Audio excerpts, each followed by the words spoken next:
Well, under Chapter 2, Assessment and the IEP process. One of the things that we traditionally get regularly from new graduates, not only here, but in all of the teacher ed programs, is their lack of feeling of being prepared to do IEPs. And I've thought about this over the years, and I'm not quite sure ever how to remedy that.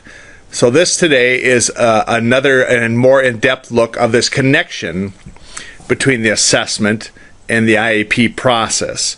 Still the absence of doing an IEP, but a more in-depth look. Now, I know you looked at this in SPED 100, but that's at a survey level where it's kind of a flyover, not as in-depth it'll be here today. So at the end of this, you're going to have a better understanding of this assessment and IEP process, but you're still going to have that feeling. You're going to mark that box that you don't feel prepared for that. And hopefully in your level 3s and in student teaching, you'll get some actual experience of that. But this is the study of this process and the assessment. So this is how it's laid out here. The uses, determining eligibility. And that's kind of gotten to be a big one, a lot of court cases over that. And then this, response to intervention, we'll spend some time on that. Hopefully you're hearing about that in other classes. And then this comprehensive evaluation is more of a traditional way of eligibility. And then this IEP process, the stages, those types of things. And then how do you get this assessment information, and then the actual testing, and then example of tests, and then some strategies. So that's how we're going to take a look at it. So this has been a big part of your preparation, is this thing of constant assessments and this look, and it's gotten thicker and heavier. It's been a long time involvement in special ed, but it's really come to the forefront in the regular classrooms, which our special ed people are traditionally much more prepared for. But that's new in the regular class. So these 3 chapters, this one is on assessment, and then clinical teaching, and then educational settings is kind of where we'll go with this. Okay. So what about the use of this? Well, here's that term. Assessment is the process of collecting information. Okay, and we say that. We don't always do that effectively, but that's what we say. And then here I've highlighted, to be eligible for special education services, a student must be identified or classified. So here's a term that you have to be familiar with, is classified. And so classified is, what is the classification of disability? Now, what is the biggest group of disabilities yet in classification of special ed? Anyone? Anyone? That's right, learning disabilities is still the biggest class. It shrank a little bit because the oncoming growth of some of these other mild disabilities like autism and other health impaired, but still the biggest group. So that's the classification. A specific learning disability is the classification. Okay, so they have to have a classification and an assessment to do that. So here is those steps: a screening, referral, classification, instructional planning, and then monitoring. So we're going to make that number 1 here of what you have to do.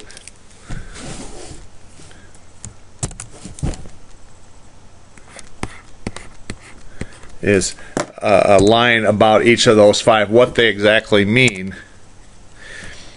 And there they are.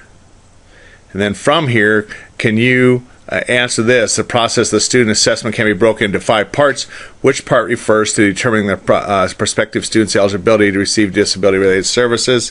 You answer that here also. And I'm going to say answer 1. I'm just going to go and 1. Okay. Okay, and then determining this eligibility. This was a change in IDEA. You know, every 7 years, supposedly, we reauthorize IDEA, and it doesn't always get done in the time it's supposed to be. But in 2004, they made some changes to this process. So forever until this time, we only had one way to identify students that had learning disabilities, and that was the discrepancy model. And so in 2004, this came. That must not require a severe discrepancy between this intellectual ability and achievement. Okay, so that was a big change, and then must permit the use of process based on the child's response to intervention. That was new. This RTI, response to intervention. And then 3, may permit the use of other alternative research based, and this is a key. It has to be that, and that's always a little gray of what that means, to determine whether the child has a learning disability. Now, when I taught in the Sioux Falls district, they were really pretty uptight about that. They absolutely would not allow anything other than discrepancy model. And then the law came and said that they could consider other ways. So 2 ways that schools can determine eligibility of a special ed. One is the RTI and this comprehensive evaluation. Now get familiar with that term also. You're going to hear that in job interviews and different lingo in our special ed world, and I want you to have a working knowledge of that term when you heard comprehensive evaluation. Okay, and so we'll get to that in this chapter. We're going to discuss both. You don't have to do this one.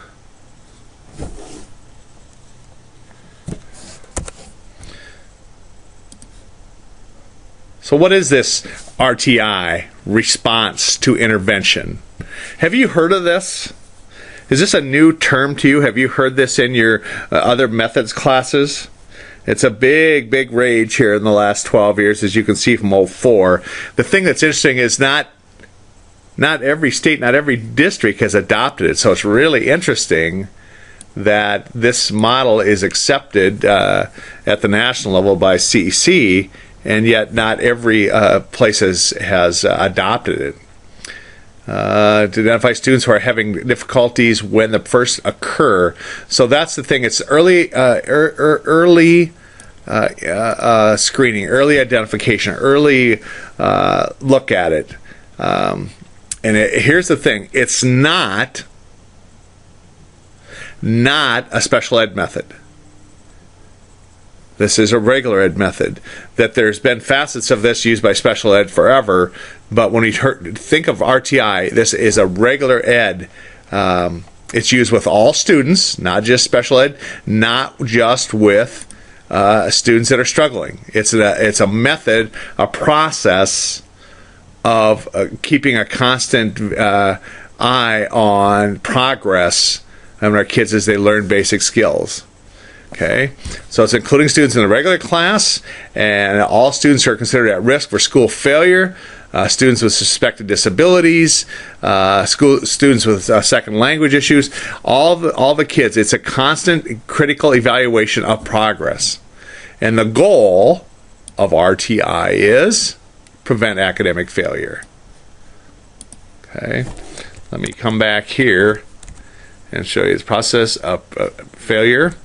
Offers levels of tiers, and here's what I'm going to have you do here. This is going to be number 3 here, or number 2 I should say, is what is the goal. And the goal, just simply I want you to highlight this and underline it, that this is the goal of RTI right here. Okay.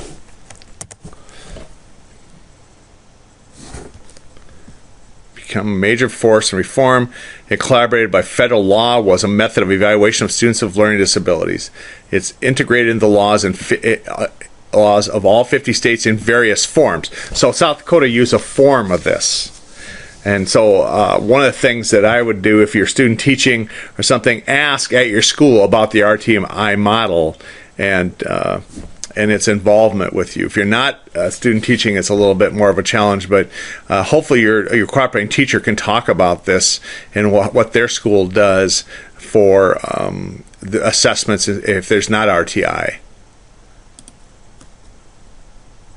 Okay, and here's the tiers of instruction, and you've maybe seen this before, the different tiers and what they mean. Okay. And here's what I want you to do with this. And it takes you through this here. High quality instruction. Tier 2 are students who do not respond adequately to Tier 1 and get in more intense. And then here, who do not respond to this, often become special ed students in Tier 3. And here's the image of it like this. So here's what I want you to do with each of these is, and this will be number 4. No, I think this is number 3, is align what each of these mean. Okay, and let me just take you back and show you what I mean by that. Here they are. Anticipate 80% will be successful, right? And that's reasonable. We come down here. 80% of the students are successful with that much instruction. Is that fair? 80% of the students that you teach to read pick it up. In fact, you're thankful that some of the kids come to your classroom early on with basic skills already in place. That I felt I was blessed. My kids learned to read with just that Tier 1. With just normal reading instruction, they were successful. And then Tier 2, if this doesn't work, okay, often supports teachers such as reading specialists, instruct students in Tier 2. This is 10 to 15% in Tier 2.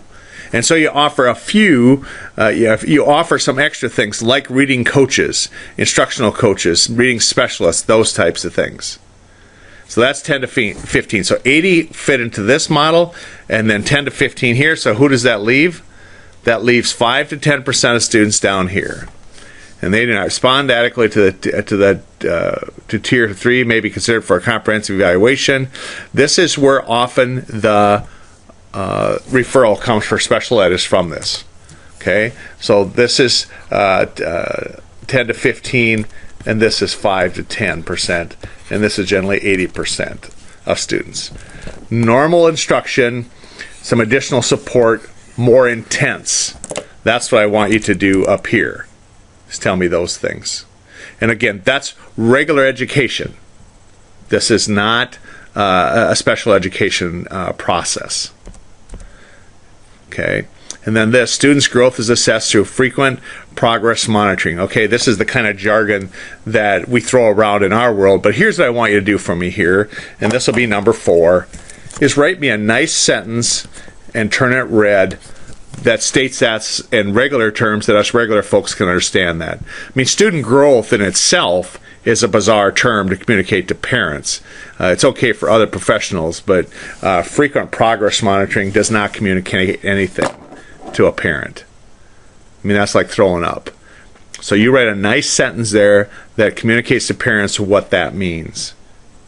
And then when you become a teacher, a special ed teacher, always try and think in terms of stuff that regular folks can understand, because this is how we like to talk to our rest of the world and feel good about ourselves. But as a parent who has had to listen to this, it makes you want to throw up. So you will be those great teachers that talk in terms that us regular folk can understand. All right, so that is the tier. Okay. And then this decision flow chart, and you could draw this without seeing this, is here's the regular stuff. Yes, no disability, move on. But if they didn't, then you go to Tier 2. You bring this more intense instruction. If that gets them caught up to their peers, they're fine. Otherwise, you move on down to here. And so that's what that is. And I say, and you could draw that. Obviously, if it is not successful, you go to something more intense. Okay. So here's the thing I highlighted here. Get this. It must be noted that any time in this process, when a student has a disability or is suspected of having a disability, the school district cannot use RTI to delay or deny an evaluation for eligibility under IDEA. Now, because you realize in your study of special ed that this assessment for special ed services can be requested at any time, certainly by parents, but a teacher or administrator, any of the stakeholders can request this. But one of the things that you hear about is the school saying, and then not yet, we want to run this process. And the law is saying no. No. RTI process cannot be a way to delay or deny this evaluation process. Now you know that. When your school wants to say to a parent or to a classroom teacher, no, we're going to run this out. Okay. So what are the benefits of RTI and what are the concerns? So let me just walk you through these, and then I'm going to ask you to participate with this. The benefits: RTI focuses on earlier intervention and prevention. And how is that not great, right? This was the big switch, is rather than complete failure, we would bring them to you, to your special ed room, and say, we have an evaluation. They're now in 3rd grade, and they're way behind their peers. So with this, we reduce the number of those referrals. And then another thing, it's intended to reduce the overall identification of minority students. Okay. What does this mean, this over-identification?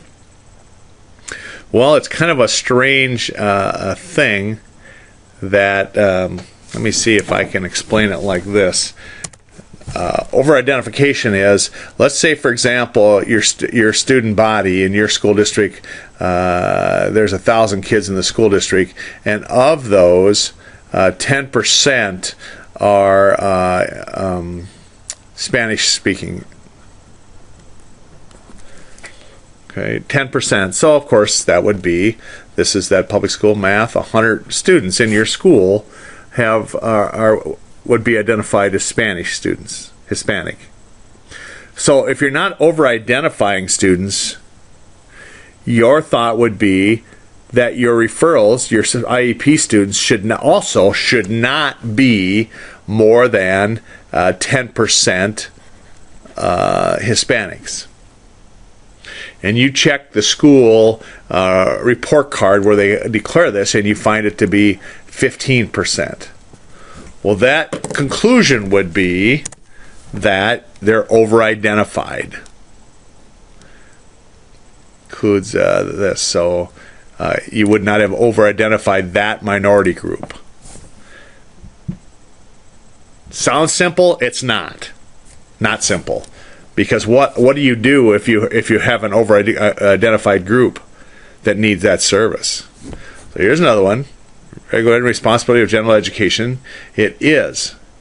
And as I said to you, it's part of general education. So when you get to your school, this data, this process is run in the regular classroom.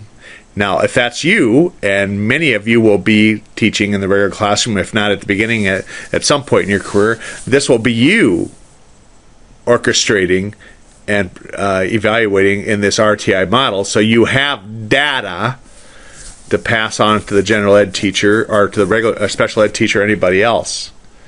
Okay? RTI focuses on student outcomes and increased accountability. This is the word that everybody hates in our profession. Nobody wants to be accountable. But what do we do when kids aren't learning to read? And it includes all suspected categories. So it's not just for kids with learning disabilities. It's any disability. You can track and evaluate their progress in learning the basic skills. And then it uses materials that are evidence-based. And that's another jargon we throw around in our profession. Scientific research.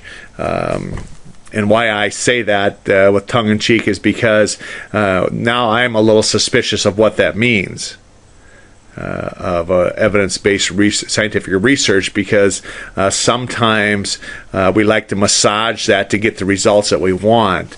And so we've had many over the years, as I've been in the profession, of evidence-based scientific research methods that were not successful.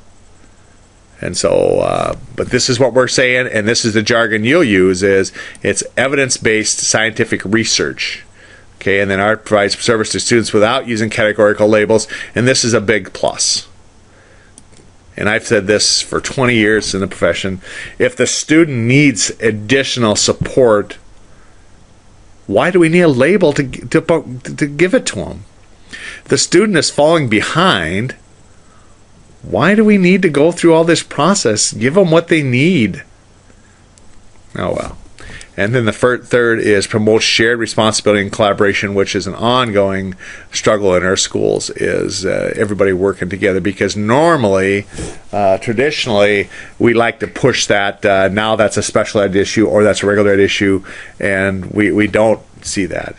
And then what are these concerns about their unknown costs, and might be a way to delay recognizing the problem. You hear that sometimes.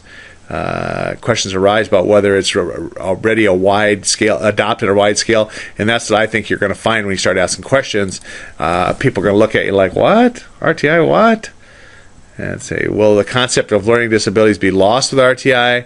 I say, who cares? But that's definitely a concern, because why is that? What does that mean? Well, that means this, that you're working with them and giving them the service without identifying them as a learning disability. Another concern, rigorous research is still needed, and that's what I'm saying is not everybody's convinced that this is the greatest thing. The biggest thing is, I say, it's an accountability thing, and we'll look at that in a little bit. Biological correlates of learning disabilities and related mild disabilities should be considered, meaning the causes and what exactly physiologically what's wrong. More information about older students in other academic areas of learning disabilities reading are needed, right? Because this is a real strong one of young kids, but what about older? And we still don't know what I mean by that. You get that child that's coming into 6th, 5th, and 6th grade that's still reading level is back in 1st, 2nd grade. What do we do? What do we do, and how does this method help them if it does? And not all children respond well on even the most effective interventions. And this is the part that we don't say out loud very often. This is what I think is the biggest challenge of special ed. It doesn't always work. It doesn't always work. Sometimes learning is a nightmare, especially learning to read or math, and I hear this all the time. But we beat you up and we beat the kids up, and sometimes the answer is no. They can't do it. They max out, especially if they're a lower functioning kid. A true learning disability, as you know, is somebody that has average intelligence or above average intelligence, but their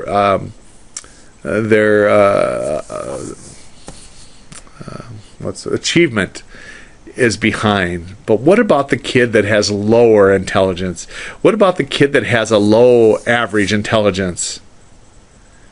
They're working at capacity, and we're poking them and beating them and stuff to get more out of them. Leave them alone. And our rights and protection of students with disabilities provided with this.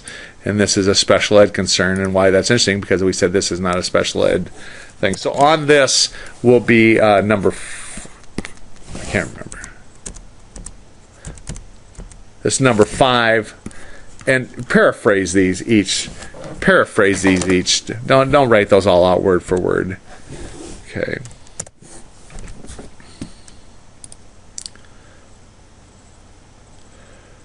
So 2 protocol of this, standard protocol and problem-solving protocol. And again, I'm going to let you look at those 2. So this will be number 6. And again, I'm saying to you, paraphrase those. Okay.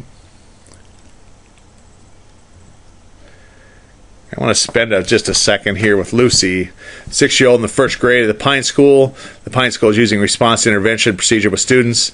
Lucy received Tier 1 instruction in her general ed classroom, but did not respond well to this intervention. First of all, Lucy, at 6 years old, what grade is that?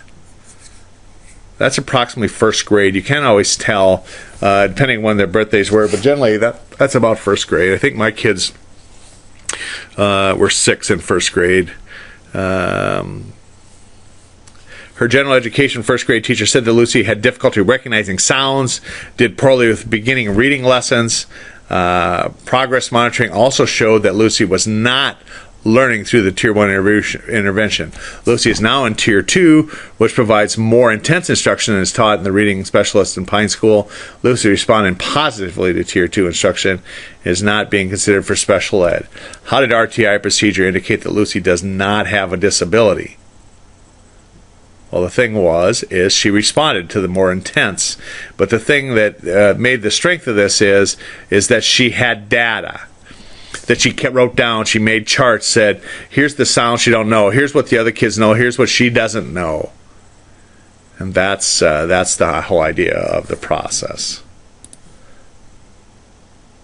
Then how do we monitor progress? This is really, in my opinion, the strength of RTI, is the progress monitoring. Progress monitors you determine whether the students are making appropriate gains. Okay. Progress monitoring is typically done on a regular and frequent schedule. And this is a change. This is what was different. And this takes time, regular ed teacher. This takes time. This is the pushback that we not talk about here, is this takes more time to chart, to monitor progress. The beauty is now we have technology. That's what iPads are for, and smartphones, and all kinds of things to quickly and easily and tracking this. But I don't know if that's my guess. For the most part, it's still paper, pencil stuff. But regular, frequent monitoring. And the teacher measures the student academic performance on a regular basis, weekly or monthly. I know some do daily, but at least weekly. If monthly is too long when you're teaching little ones. And charts the academic performance. Okay. Many progress monitoring programs are pre-packaged. In other words, schools buy these, as I hope yours would. And many enable teachers to use computers to produce graphs, charts, and need how individual students are progressing. And so if this isn't happening at your school, you start it. You figure it out. Don't say to me that you're not good at technology. This is not hard. Put charts, put things to create things, buy things, something that you can technologically monitor and chart, and then successfully communicate this to someone else. Okay, so that's what this is. Let me show you the chart here. This is, on the left side, number of problems. This is math. Correctly, it's a 2 minutes. So a mad minute, this is a mad 2 minutes, and they're monitoring how many this student can do. And so the baseline initially is 4, can do 4, and then by October 6th, and then they plateau a little bit. So they find a different method, and it picks up. And each one of these represents more correct answers each time in 2 minutes. That's what progress monitoring looks like. All right. Not hard. It's simply that kind of quick data. And look how simple this is. If you understand Excel or anything like that, this is a piece of cake. And it gives you suggestions here for these software programs here. Okay. And so all you're doing is putting in the data, and it's marking those for you. Okay, and it does a great job before, but it's just simply correct answers. And it says math problems, so you could fill in there, is it adding, subtracting, multiplying, whatever. I'm guessing it's multiplying, even though 4 is not very long in 2 minutes. But maybe it's algebra or something like that. It could be whatever. All right, let me give you a little on this before we go to this. And this is a little more intense. So here's a curriculum. Are you familiar with that term? Curriculum-based measure. And what is a curriculum-based? Procedure designed to test what a student actually does in the classroom, in the student's school or classroom or curriculum. Okay, so that wasn't too hard to figure out. Requires that student activity perform some task through frequent repeated measures. So what is frequent repeated measures? That's that jargon that nobody understands or doesn't like to hear those words. What it means is something that you repeat the same type of assessment over and over. So whatever assessment you're using today to measure how quickly they can do multiplication facts, that you don't have something totally different the next time. Or if you're doing reading, let's say you're doing words per minute. Whatever type of assessment you're using today, you want to be able to quickly repeat that. Repeated measures. That's how you get that data. For assessment of growth and skills, the teacher determines the area of curriculum, and the student's IEP, then the student progress is measured through frequent, systematic, repeated measures. And again, get that term in your mouth. Frequent, systematic, repeated measures. Performance skills are graphed. And I say, if you're in a school that's not graphing or charting it, you'll start it. and you'll soon be running the place. So that the student's progress is clearly observable to both the teacher and student. And you're forgetting somebody here. Observable to both the teacher and the student. How about the parent? The grumpy parent would also like to see that. Performance 1 to 3 minutes long, and that's how you manage time, is you find really quick, short assessments so that you can quickly, the student can quickly perform, you can evaluate and collect the data. And I watched one student teacher one time. She had the student chart daily. She did a daily minute test for basic skills, for math skills, and then she had the student charted on a spreadsheet, and the student loved doing it. And then everybody, including me, could take a glance and see progress, or sometimes lack of progress. Okay. So here, let's take a look at this. Now, let's see if I can explain this. So here, this is, over here, the number of words correctly read aloud in 1 minute. So the first thing this teacher did for the first 3 days in a row is had them read, and found that this student read successfully, like 33, and then up to 40, and then back to back to the mean here. So the line means, if you understand anything about statistics at all, is now we use intervention. This is no intervention. Now, starting this date right here, we use intervention.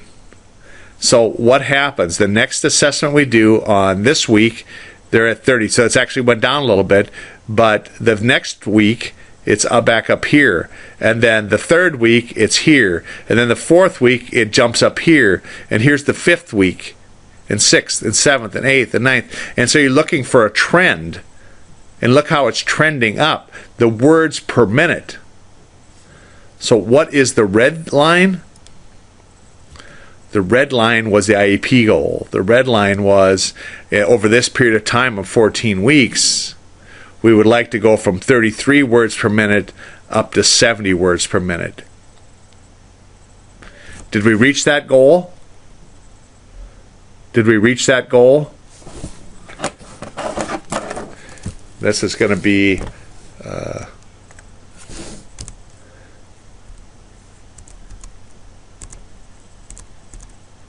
that's going to be number 7 here. Did we reach the goal?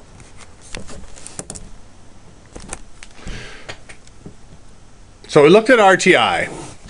Here's the other one, the comprehensive evaluation. This is the one I said to get in your mouth so you could use this term and speak about this. It's another way to determine students' eligibility. Entails collecting information about individuals that can be used to form judgments and make decisions about the students. Okay, so what kinds of things are those? Since the passage of the first special ed, so since 75, that's what it was. The only way to determine eligibility for learning disability was comprehensive evaluation. And the Supreme Court has upheld the right for students with suspected disabilities to have comprehensive evaluation.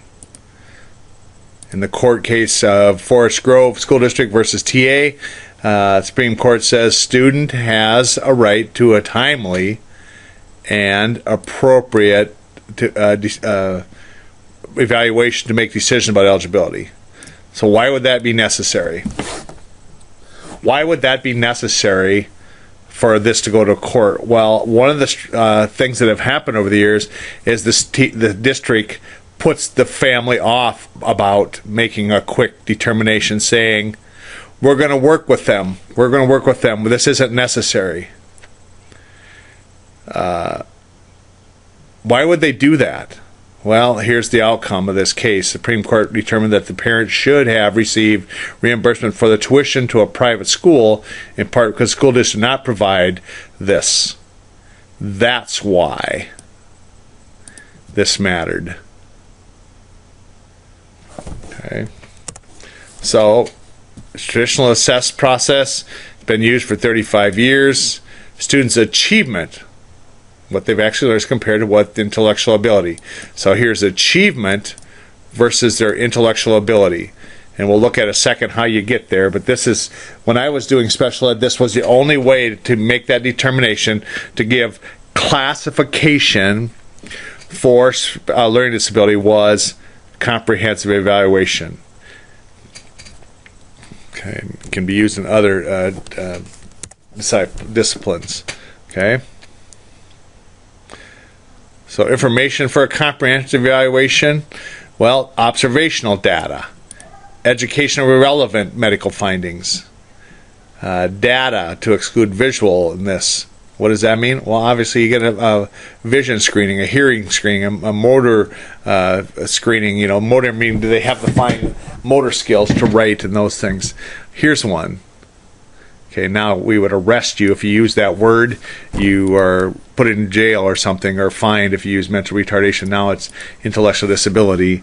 This edition is brand new and uses that term, so Miss Janet Lerner probably will be in jail soon for violating political correctness protocol.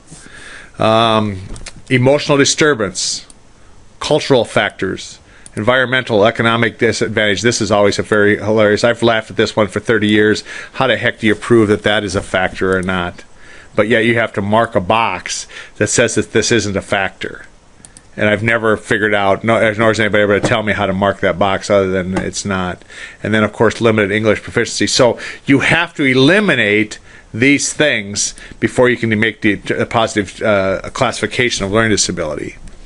And then data from these standardized measures in this area of to listen, think, speak, read, spell, or do math.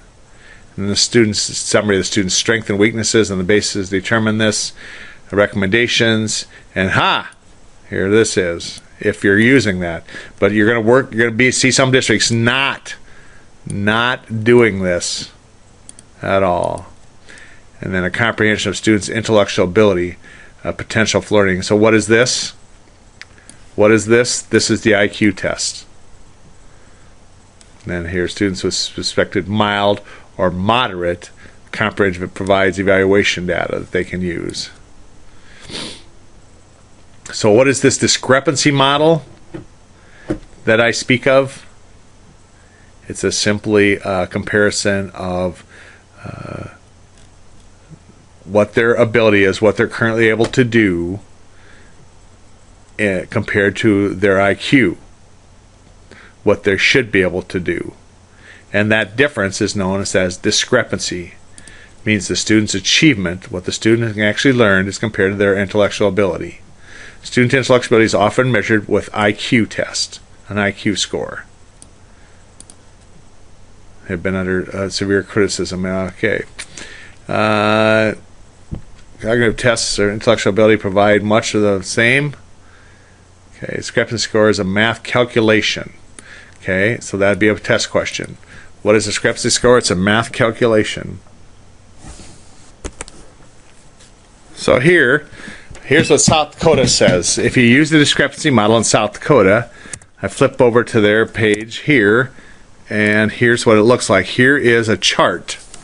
And in South Dakota, you have to have 1.5 standard deviation difference to be considered to have a specific learning disability. So what does that mean to you? Well, let's go down here and look at this. What if we have an IQ of 105? Okay, and that would be above average. Then a score in a specific area of reading, writing, or arithmetic of 83 or below, which is low average. Okay, that maybe doesn't mean anything to you, but on a bell shape, let me draw this on the bell shape here like this. Here's the bell-shaped curve, and a lot of you have been in my class, have heard this. Okay, so here is the average IQ is 100, and then we say there's one standard deviation each way. So one standard deviation is 15 points. This would be an IQ of 115. This would be an IQ of 85. Okay, and theoretically, it is found over and over that 70% of all students will fall in this between one standard deviation above and 1 standard deviation below. This is 70% of the students. Now, if you go another standard deviation, this becomes 130, and this becomes 70. Do you recognize 70? Well, you're right. 70 is considered intellectually disabled. What do we consider 130? Gifted. Correct. But here's the thing. The difference in here, what we call low, this is high average on this side, low average on this side. Look at the difference if you're considered average intelligence between somebody that has 115 and an 85. I mean, that's wow. Can you imagine the challenges for a student that has an 85? This is homework challenges, this is speed of work challenges, this is concentration, it's the amount of information you can hold, and that's before you go down here versus here. And here's what happens to us as teachers. This is where we live. We tend to live in the high average. So if we live in the high average, we really don't even relate to students over here. You know what we do to these kids that are in the 80s? We say that they don't care, they're unmotivated, bad parents. We have all kinds of horrible things to say about these average kids that have just worked slower. Now let me show you what this means back here, the discrepancy model. So a student, we say 75% of the students are in here, or 70% between 115 here and 85 here. Look at this difference. What if you had a student with 100 IQ average, dead average? To qualify as a learning disability, they'd have to have an achievement of 80 or below. 80 is way below even average. So to qualify, they would have to have such a low performance that they are so miserable they've already given up. Okay, so you picked up on this. So I'm attacking the discrepancy model. Discrepancy model has wrecked a lot of kids because this is such a large one. So let's drop. Let's say if you have a 90 IQ, you have to get down to 75. 75, you're almost down here to intellectually disabled in order to qualify for special ed services. This is why RTI caught traction, because there's a way to get extra help and support for kids that weren't getting it. This was always known as the failure model. You have to fail before you can be part of this.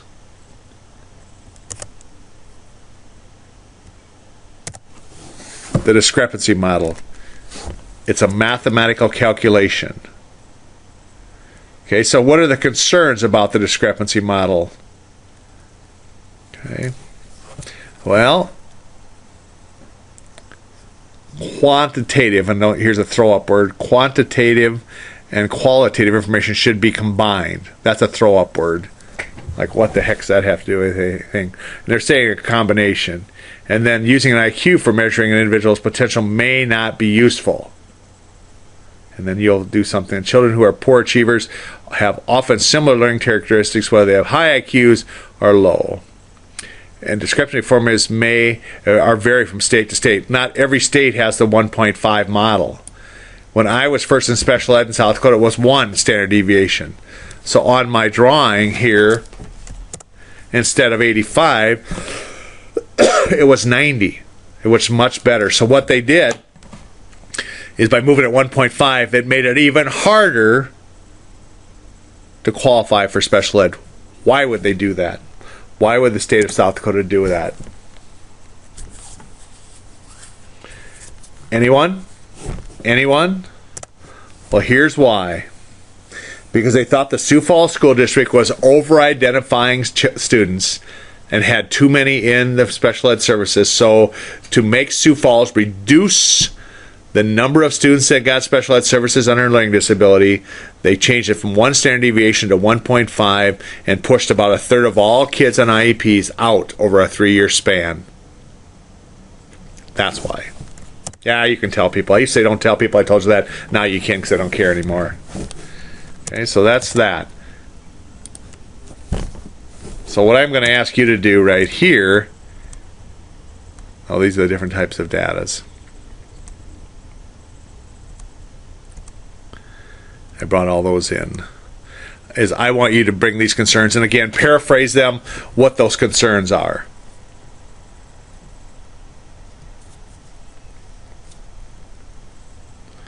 Okay. So it permits students or schools, but it doesn't require them. What number are we on here? 8.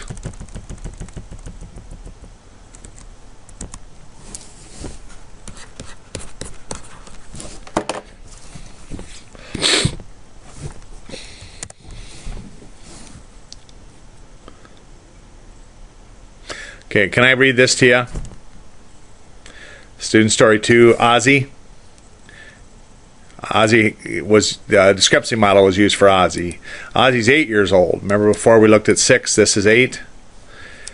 In the 3rd grade in Lincoln, the Lincoln School evaluates students using that have a specific learning disability with standardized norm reference testing, which includes the discrepancy model. Ozzy is having much difficulty in reading, math, and general education classroom teacher called upon the referral intervention team to suggest methods to instruct Ozzy. Teacher tried using these models, but they were not successful with Ozzy. Can I give a pitch here too that'll make you think less of me? When I taught in the middle school, and I was department head of special ed, we had these weekly, we call them the pre-referral intervention teams. Never, ever did I see this be effective. It was the biggest waste of time, but it was a procedure that we were forced to use, that you get together and you try to make suggestions to the teacher of what would help the student be more successful. Can you imagine a bigger insult to a teacher than saying, here's some things to try that you're not trying? But it was a bureaucracy, and I loved the game, so I would chair these meetings. Never, ever did we not get referral because of it. Of course, it was middle school, but I wasn't a big fan of it. So Ozzy's parents and his teacher are concerned about Ozzy's lack of progress, and referral for a special education evaluation is made. A multidisciplinary evaluation. Multidisciplinary evaluation. Again, that's a special ed jargon word that you will have to be familiar with and be able to speak readily, but nobody uses that term outside of this world. It's stupid. Gives teams several kinds of tests, including a test of cognitive abilities, which is what? Correct IQ, and a test of reading achievement to determine what the reading level is. And as part of the IEP, the team finds that Ozzy has a discrepancy between intellectual ability and achievement. The IEP team determines that Ozzy has a specific learning disability. Okay. So here's the IEP and the stages of the IEP. So everybody's on an IEP. It's a written statement for each child with a disability. Each IEP is designed for one student and should be truly individualized. Okay, and those are words. That doesn't always happen. We often have a big bank we pull stuff out of, and we look at what they are and we try and fit things to them. So this is the lip service we give it, but you'll do great. You'll do wonderful because you'll be working individually. You'll know your student and how to whether they're achieving or not. The IRP creates opportunity for teachers, parents, school administrators, and stuff to work together and to improve these educational results. And again, I'm saying to you, in my world, why do we have to have it so hard? If a student needs service, student needs more, why don't we give them more without this? It's a cornerstone of quality education of the child disability. Okay, and again, that's words. I'm not sure it means anything, but those words. But every student that is determined to have a disability has to have a written IEP, a written plan that's put together by a group of people that are stakeholders. Okay? So, why that matters? Because when I came to the school I was at, the first thing I found, there was kids that didn't have written IEPs that were overlooked. They fell through the cracks. We had a couple hundred on IEPs, and I got a printout regularly, and I would find that there were students on it that didn't have IEPs written for them, that they determined they had a disability, but there was no IEP. And you won't let that happen. Okay, so what are procedural safeguards provided by the law? They are designed to protect the rights of children and parents, especially crabby ones like me. Parents' rights is used safeguard to protect the rights. Are you familiar with parents' rights? Here is, what the textbook gives you. You have this in your textbook. Let me see if I can find the state one. So here it is, the parents' rights thing, and this is what I'm saying, 42 pages. Don't ever inundate this with parents. There's a lot of us that could chew this up, but I'm telling you, look at this thing. This is just the title page of their rights. Do you know anybody that would study and ingest this? So here's what you do. I make you do this in 460, and that is you make a cheat sheet. You make a nice, simple thing that very succinctly and quickly tells them what their rights are. And here's the bottom line. They have the right to disagree. They have the right to disagree. Why does that matter? Because they don't know that, and they're terrified. So they have the right to disagree. All right. Let's go back to the textbook here on the safeguards. And safeguards are parents' rights, and this is where you have to provide an invite. You have to have invitations and parents' rights, broad stage referral, assessment, instruction. Here's those stages like this. And I am going to just let you have this. That's what IED meets the standards. So here it is, referral stages. There's pre-referral and referral and initial planning, and then assessment stages, and then instructional stages. And here's that process. And again, you don't need a lot of study to see how that works. So here I'm asking you to tell about each of these stages. And this is number 9.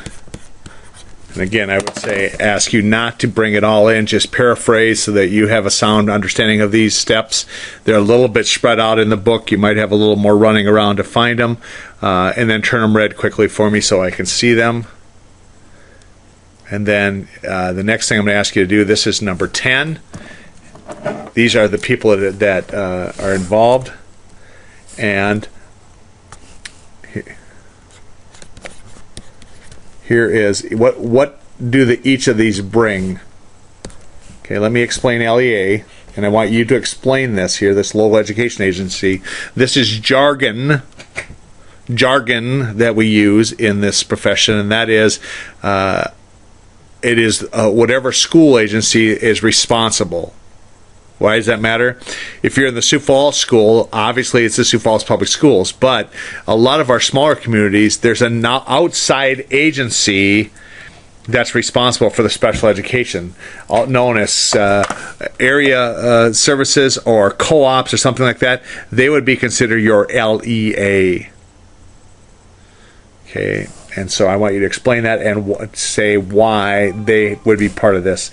And then who can interpret this assaults, why, who are they and why, and then others. You list at least one, if not 2 others that would be involved here in their input. I'll give you one. If the person's in speech, obviously you'd have the speech therapist there. Now you think of at least one other that would be here and what they would contribute.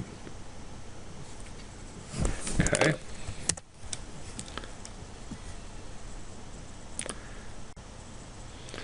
Okay, here's the participants here, and it gives you a little scenario for them. Then the contents of the IEP. So I hit the contents of the IEP, and here's a list of those. And we're going to do the same here. This will be number 11. And you're going to give a short synopsis of what each of these mean. And then related services. What is related services? What related services could they possibly need? Do you know what related services are? Like transportation, they need a special bus ride. Okay, that's a common one. Transportation. And then anything outside. Related services could be, like social work services, counseling, orientation, mobility, medical services, all this. A lot of these are low incidence. The most common one that would probably come to your world is bus, especially if they need a special bus to get to and fro. Or the other time, the one I had to continually write is they need a cab ride to their other site. A lot of times, our students in our building had to go to special schools, behavioral schools. I had to write related services for a cab ride to get from our school to there, or from their home to a special school someplace. So we go on to these instructional stages, and it goes back to the implementing the teaching the plan, as like we showed before on the RTI, the model of keeping data and those types of things. And then the sixth one, review and evaluation of the student progress. Must include explanation of show how this evaluation will be accomplished. Will conduct the evaluation. How are you going to communicate this? How are you going to do progress or lack of progress? Nobody likes that one, but it's a reality that we tend to hide. So that goes back a little bit to these. All right. And here is evaluating students with learning disability, observing in the classroom, recognizing these things. Parents have child's education that consider the parents want, setting goals, and again,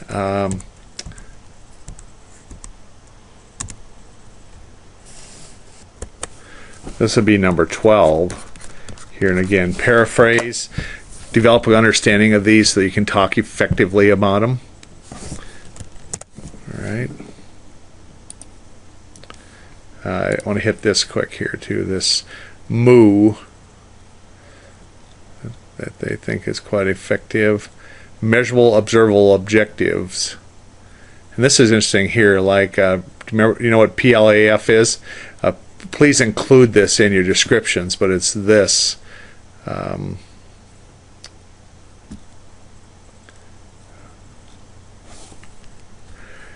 Measurable, observable, and objective terms of this, and it's the present level of performance, functional performance. Here it is.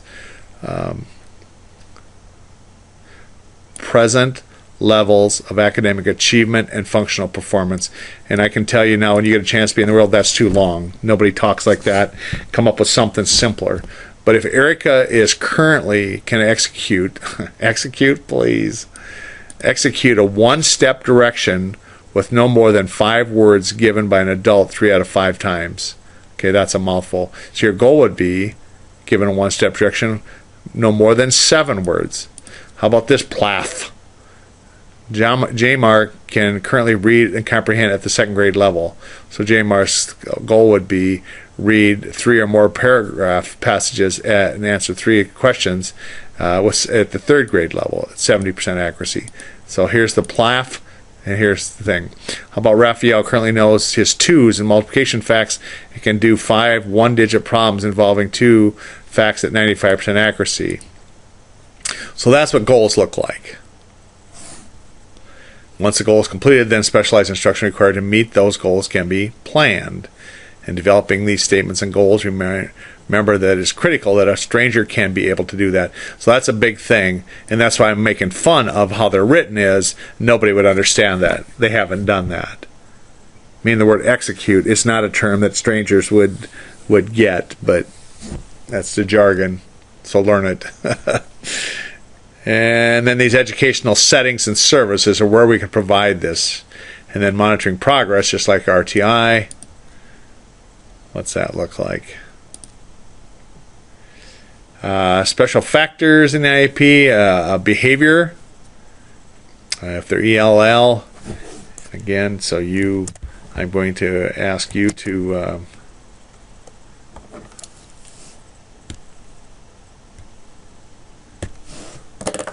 going to ask you to take a look at that. These things, and this will be number 13. Paraphrase these of these special factors of FBA, which is behavior, then if there's ELL issues, and then assistive technology issues, you read this and bring that in this one. Can I have a moment? This is hilarious to me. I'm not an underachiever. You're an over-expector. Okay. I think that's hilarious, but I'm crabby and old too. Alright, let's move on. Time's getting away. Obtaining this assessment information. And it takes you through a bunch of stuff that you could consider. I'm not going to do that with you.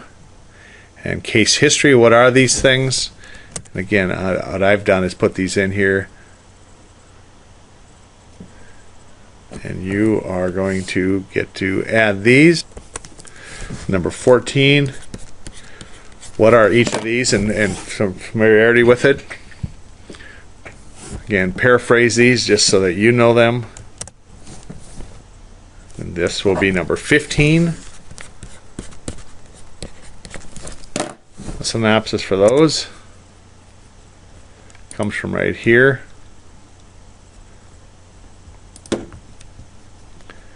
And then here's testing and accountability.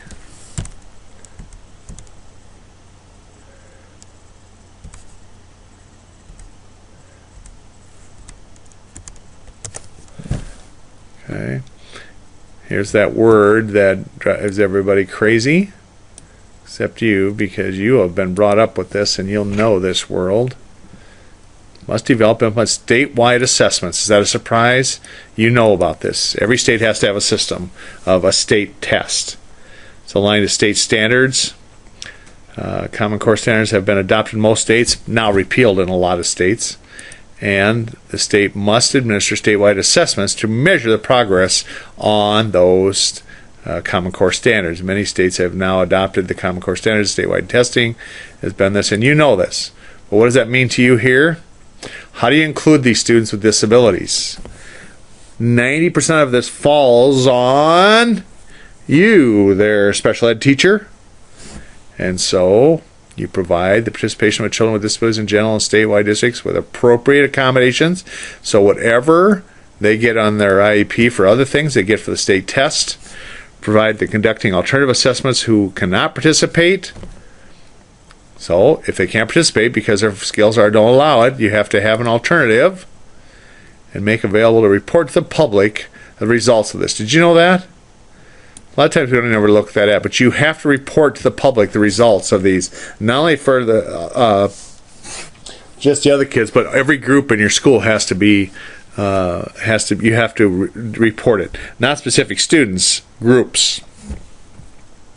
Regulation means students with disabilities must participate in statewide assessments, because what we used to do is send those kids home or ask them not to come on the day of tests so we didn't have to see their scores.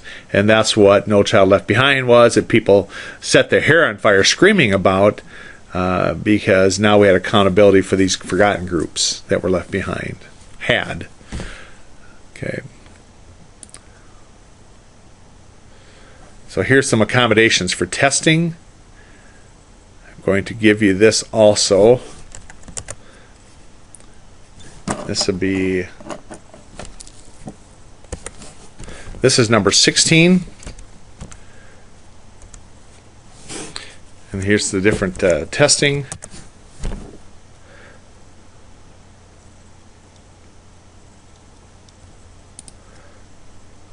Okay.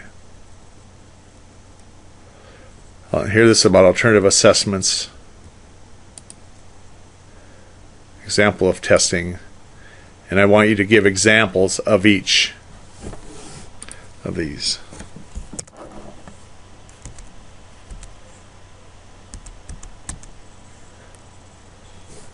this is number 17. You just list some for each achievement test and cognitive abilities, which is also known as IQ. Good job. And here they're listed here for you. And then these test taking strategies. And let me, here's all I'm going to have you do for this, these test taking strategies.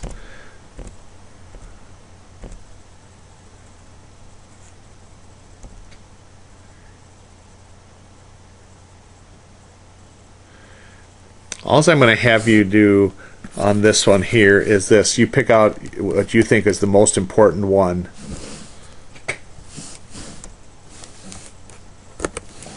This is number 18, and it gives you a whole list. I'm going to give you these to import another place, but it gives you a whole list. You take a look at this and see what you think is the most important. And it cannot be this one. This is the creepiest one I've ever saw. Make sure they get enough rest and nourishment before taking the test. If you've ever worked in a low-income school, that is about the creepiest thing you can say. And in my house, that would be an insult to me to tell me this. So don't choose the first one, even though that will be number one in a lot of schools that we talk about. Okay? These are statewide assessments, and this is just here. Okay, and the summary. All right, chapter 2, lots of information. Good luck with this.